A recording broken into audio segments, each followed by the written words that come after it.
Hello बच्चों, let's read this question. The question says, read the following statements about the phase of elongation. तो यहाँ पे हम बात कर रहे हैं इसमें कि यहाँ पे जो स्टेटमेंट्स दे रखी हैं वो regarding the phase of elongation की है. तो वो क्या क्या दे रखी हैं? It is characterised by increase vacuolation, it shows cell enlargement, and third है in this phase new cell wall is deposited, and fourth की बात करते हैं ग्रोथ इज मैक्सिमम होती है यहाँ पे.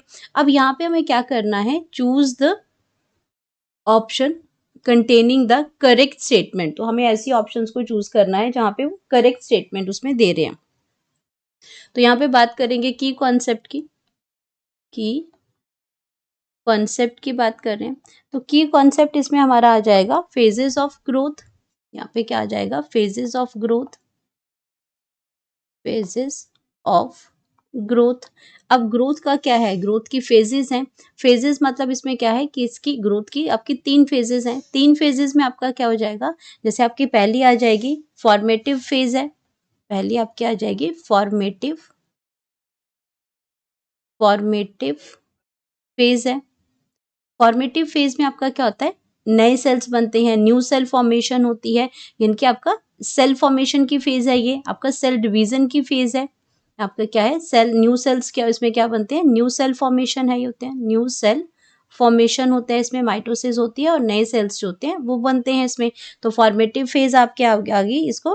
तो यहाँ पे क्या करते हैं? दूसरी फेज जो हमारी आती है फॉर्मेटिव के फेज वो आती है सेल इलोंगेशन.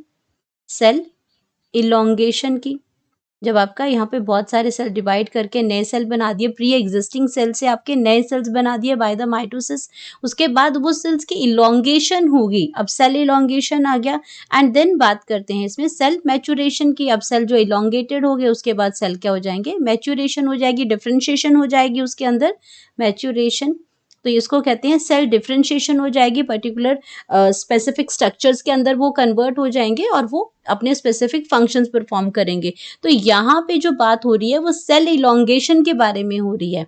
तो सेल इलोंगेशन के बारे में अगर हम बात करते हैं तो यहाँ पे क्या लिखा है कि it is characterised by increase vacuolation. तो जब आपका मेरिस्मेटिक सेल्स होते हैं, जब सेल आपका जो फॉर्मेटिव फेज होता है वहाँ पे आपका क्या होता है? मेरिस्मेटिक सेल्स होते हैं जो टिप पे, रूट टिप पे और सूट टिप पे प्रेजेंट होते हैं. तो वो फटाफट सेल डिवाइड करते हैं. सेल इलोंगेशन के टाइम पे क्या होते हैं कि जो सेल्स होते हैं आपके प्रॉक्सिमल रीजन पे कि just away from the tip, वो सेल क्या करने लग जाते हैं? वो आपके फेज ऑफ इलोंगेशन शो करते हैं. अवे फ्रॉम द जो आपके मेरिस्मेटिक जोन्स पे से अवे रहते हैं वो आपके क्या करते हैं? फेज ऑफ इलोंगेशन शो करते हैं. अब फेज ऑफ इलोंगेशन की अगर हम बात करते हैं, फेज ऑफ इलोंगेशन में क्या क्या चेंजेस आती हैं? फेज ऑफ इलोंगेशन की बात करते हैं तो वहां पे क्या होता है? वैक्यूलाइजेशन जो आपका इंक्रीज वैक्यूलाइजेशन होगा. इंक्रीज्ड वैक्यूलाइजेशन होगा यानी कि वैक्यूल का जो साइज है वो इंक्रीज हो जाएगा. वैक्यूलाइजेशन होगा. वैक्यूलेशन होगा इनकी वैक्यूल का साइज इंक्रीज होगा. न्यू सेल्स होंगे, न्यू सेल वॉल डिपोजिशन होगी. न्यू सेल वॉल डिपोजिशन होगी. सेल वॉल डिपोजिशन होगी.